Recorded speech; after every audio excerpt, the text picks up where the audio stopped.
I can still recall the instant my phone vibrated, a notification appearing on the display.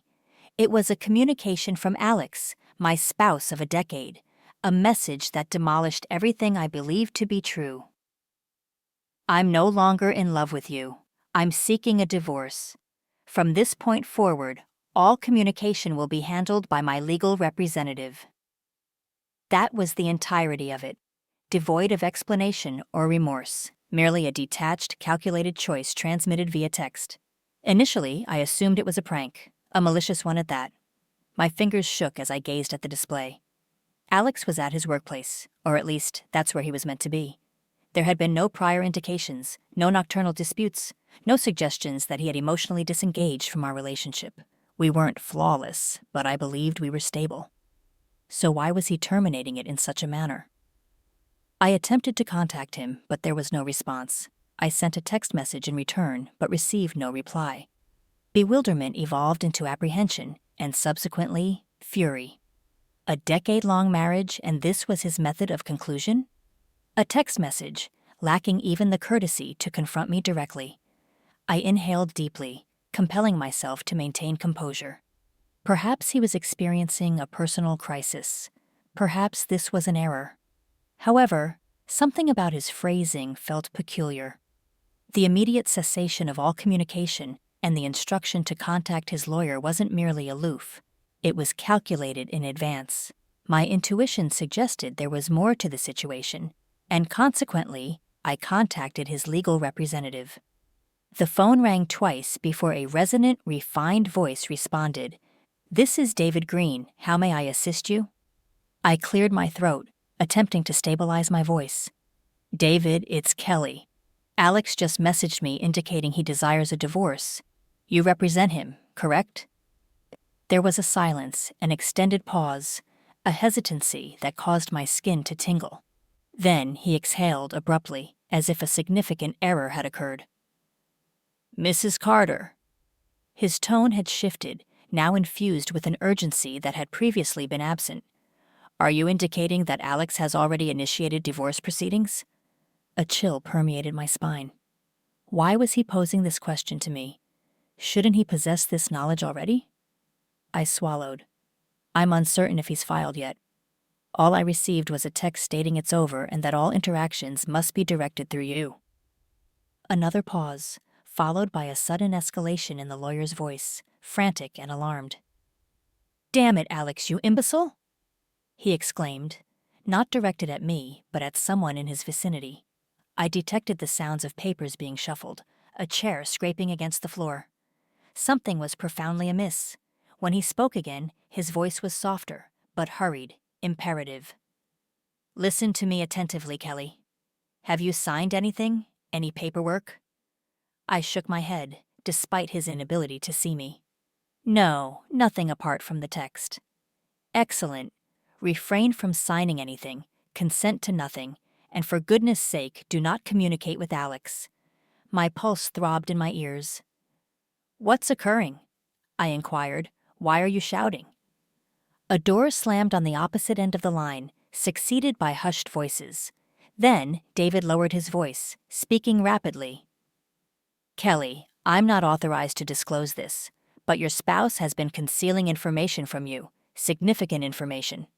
If he divorces you before you become aware, he retains everything." "Become aware of what?" My throat felt parched. "What are you referring to?" David emitted a heavy sigh.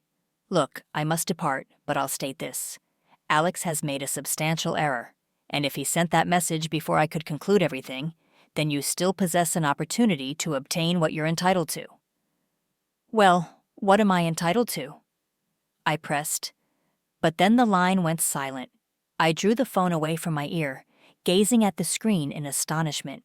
I had called anticipating the customary legal procedures, perhaps a detached explanation from an impersonal lawyer.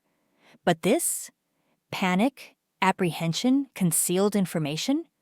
My marriage wasn't simply concluded, it was a deception. And now I needed to uncover what Alex had been concealing before it was too late. My fingers tightened around my phone, my thoughts racing with the lawyer's concluding words. "Your spouse has been concealing information from you. If he divorces you before you become aware, he retains everything. I reread Alex's text message.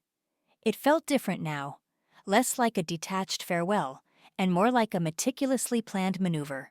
I had dedicated a decade to constructing a life with this individual, and now, within moments, it felt as if I didn't even recognize him. My intuition urged me to call him, demand explanations. But David, the lawyer, had cautioned me against that. Instead, I required information.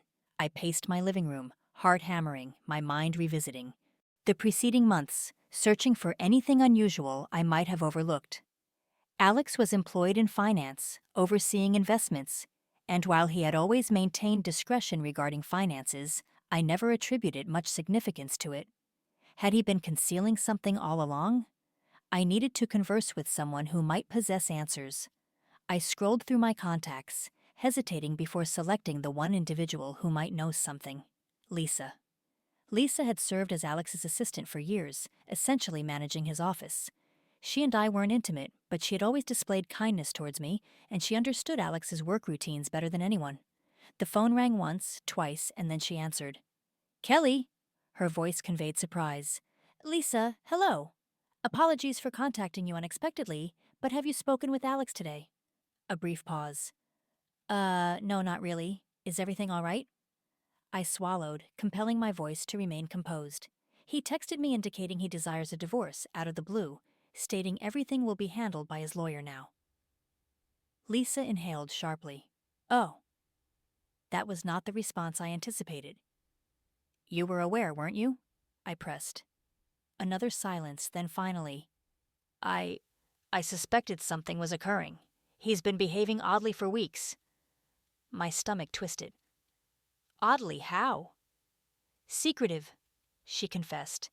"Meetings off the record. He initiated numerous wire transfers to an account I didn't recognize, and last week—" She hesitated. "What?" I urged. "Last week I overheard him conversing with someone, I'm uncertain who. But he stated, once she signs, it's all mine. She won't even realize what she's lost." I froze. Once she signs, it's all mine. A frigid wave of comprehension washed over me. This wasn't merely about a divorce. Alex was attempting to exclude me from something substantial. Searching for the information, I ended the call to Lisa and headed to Alex's home office.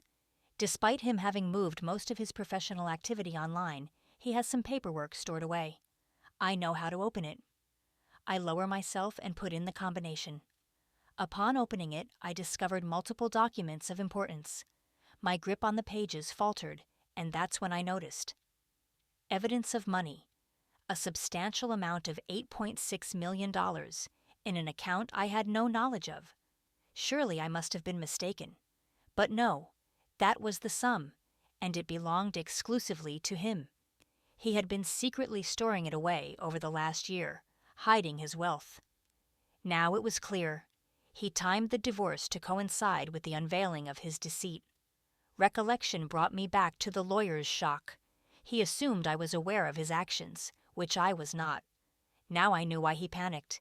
He understood that I had a right to 50%, and he had been notified by Alex that I was not going to discover his deceit.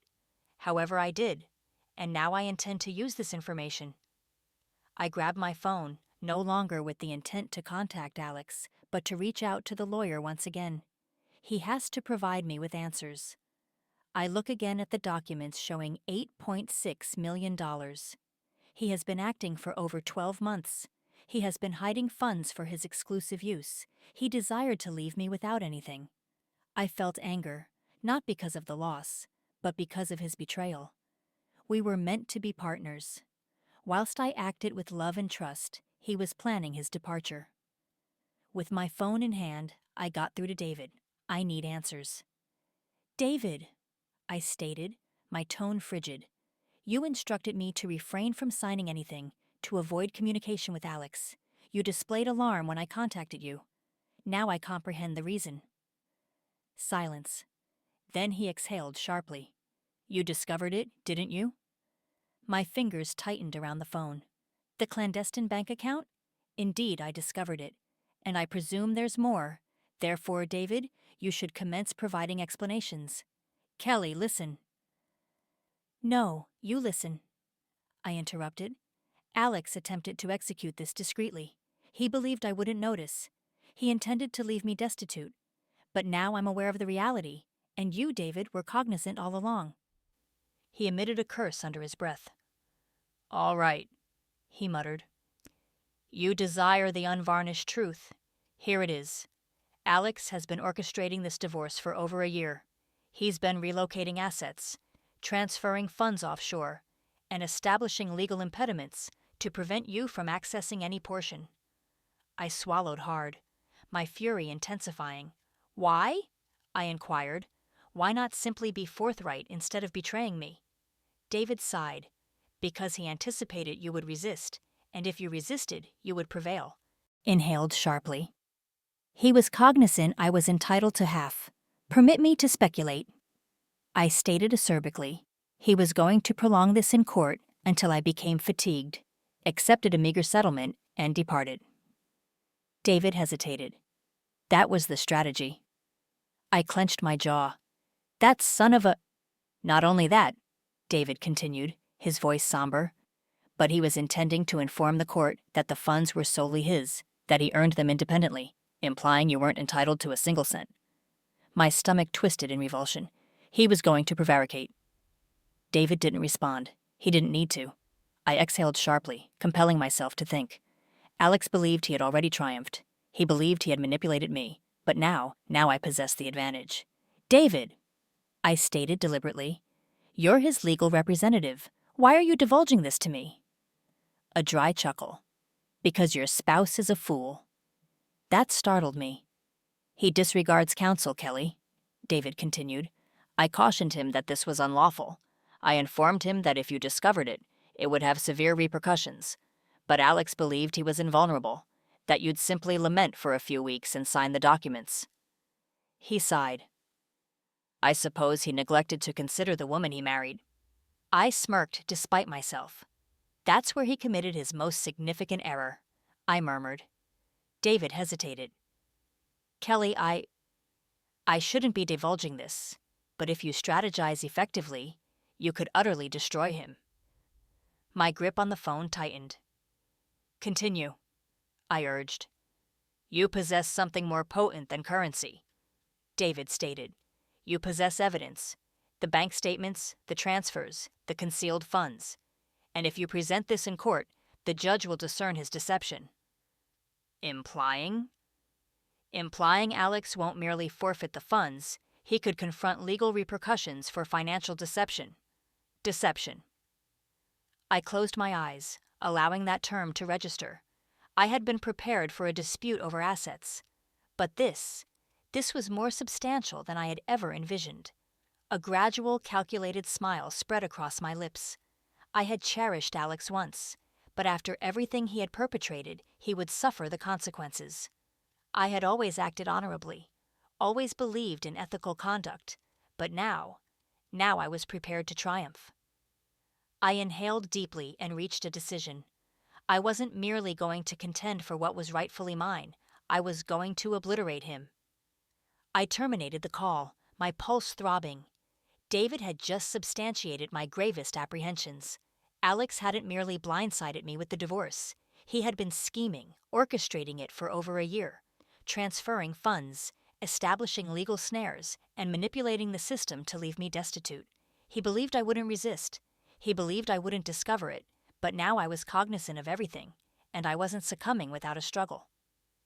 I sat on the floor of Alex's office, my hands trembling as I arranged the documents before me. Bank transfers, offshore accounts, a concealed $8.6 million fortune. This was more than merely a financial betrayal. It was fraudulent. I needed to be astute regarding my subsequent action. If Alex discovered that I possessed these documents, he would attempt to conceal his actions. I retrieved my phone and captured photograph after photograph, ensuring I had duplicates of everything. Then I transmitted them to 3 distinct locations: my email, a secure cloud storage, and to Lisa, Alex's assistant. Lisa had been the one to caution me about his dubious conduct. She might not have comprehended the full magnitude of his deceit, but I was certain she wouldn't betray me. As a precaution, I included a message along with the files. Lisa, I require you to retain these. If anything transpires to me or my accessibility to this information, I require you to transmit them to David Green immediately. Her response was almost instantaneous. Kelly, what on earth is this? Alex was concealing this magnitude of money? Indeed, and now I'm going to ensure he suffers the consequences. There was an extended pause before she responded. Whatever you require, I'm here to support you. I exhaled gradually.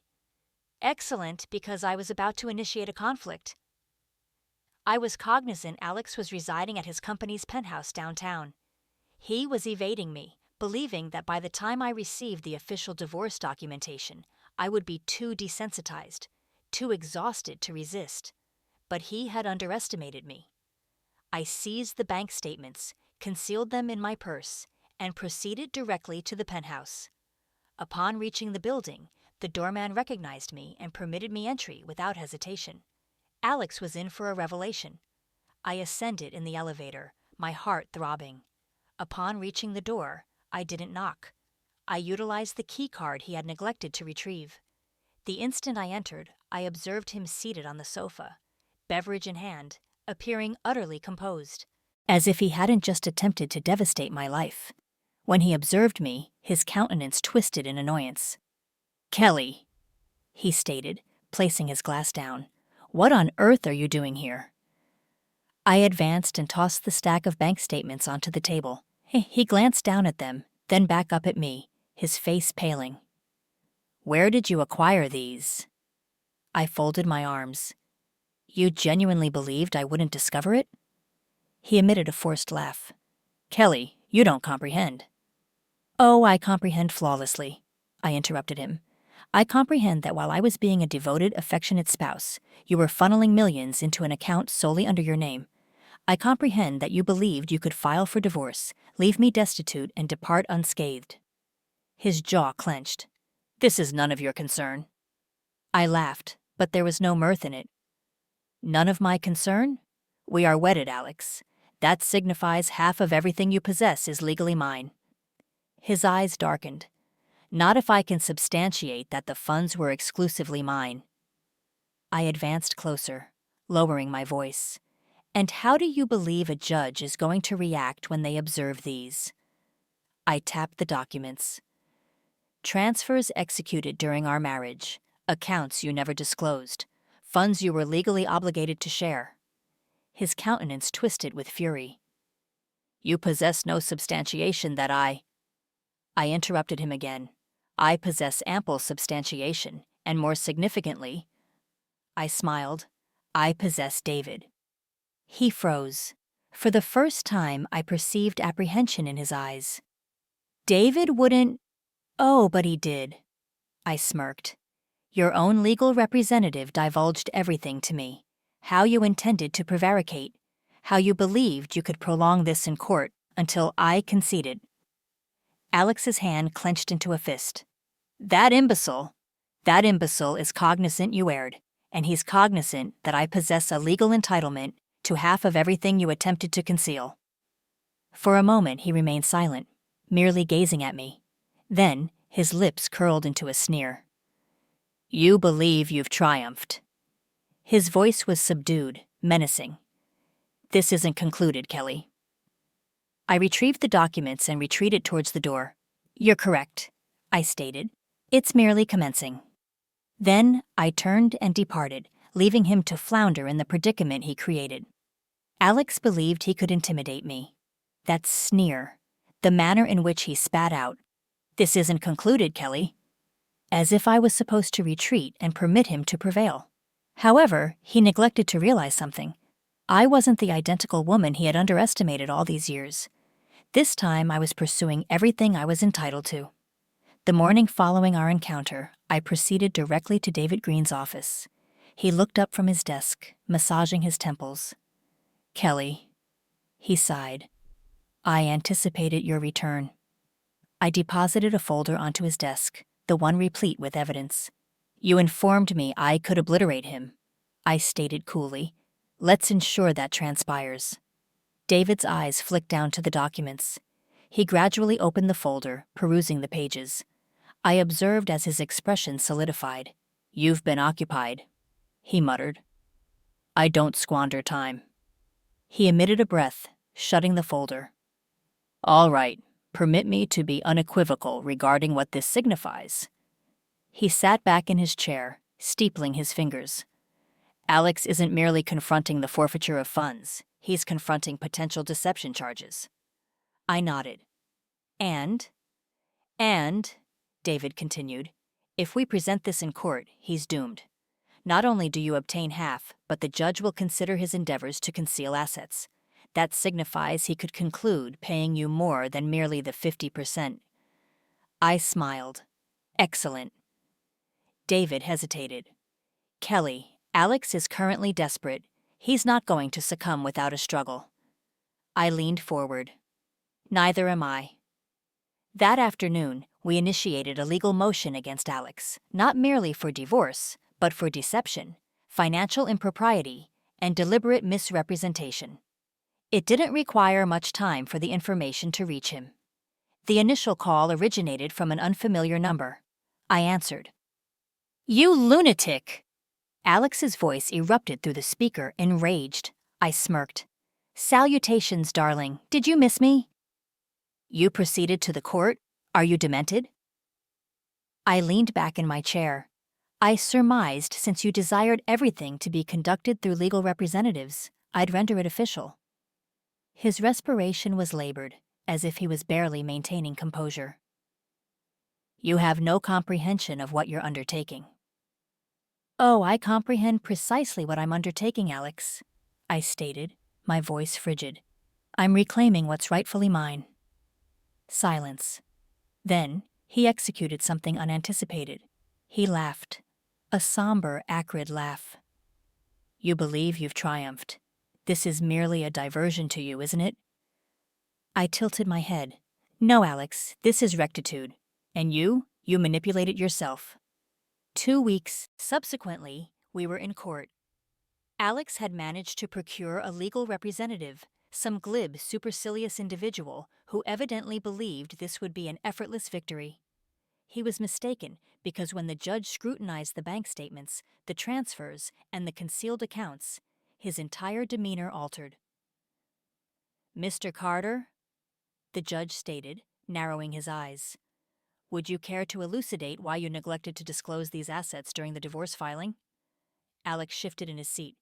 "Those funds were from preceding the marriage," he stammered. David stood. "Your Honor, these transfers commenced a year ago, well within the marriage. That renders them joint assets. My client is entitled to half." The judge nodded.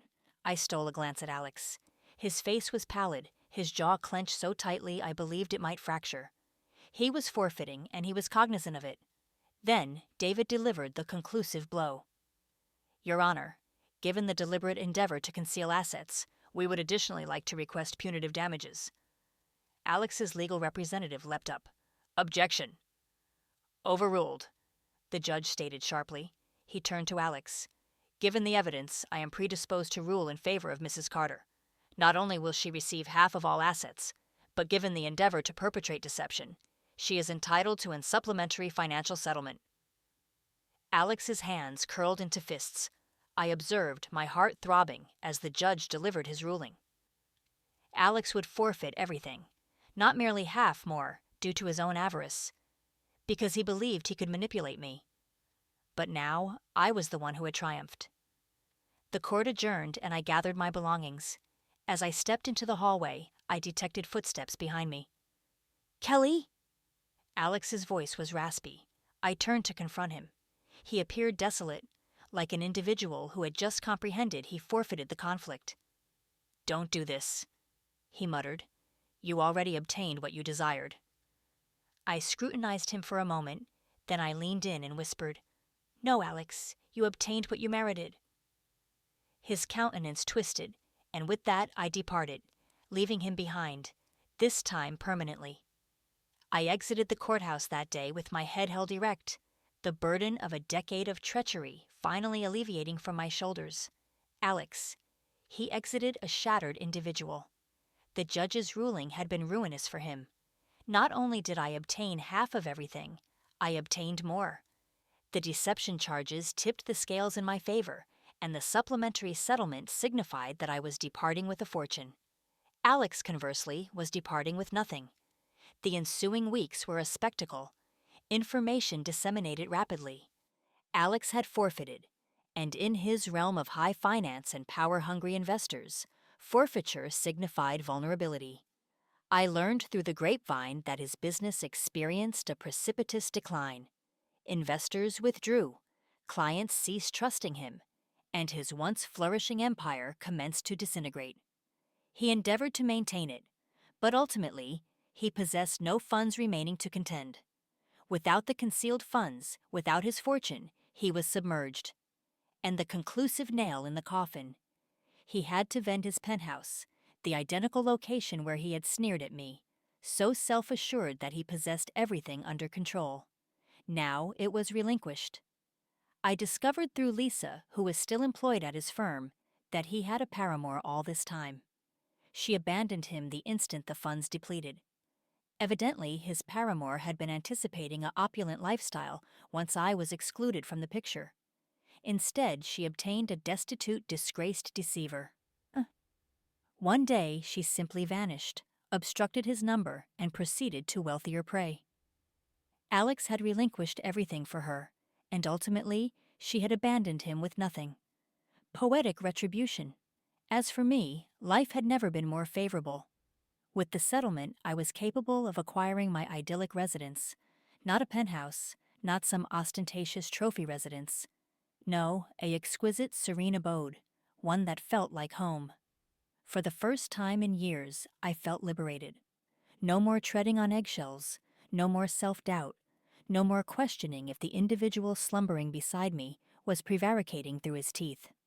I had triumphed. Not merely the case, not merely the funds, but my life restored. One morning, as I was imbibing coffee on my porch, I received a text message from Alex. For a moment, I merely gazed at it, deliberating whether to even access it. Then, curiosity prevailed. "Alex, can we converse?" I huffed out a laugh. Converse? Now? Where was that vigor when he elected to terminate our marriage via a text? Where was that necessity to converse when he expended a year scheming against me? I didn't respond.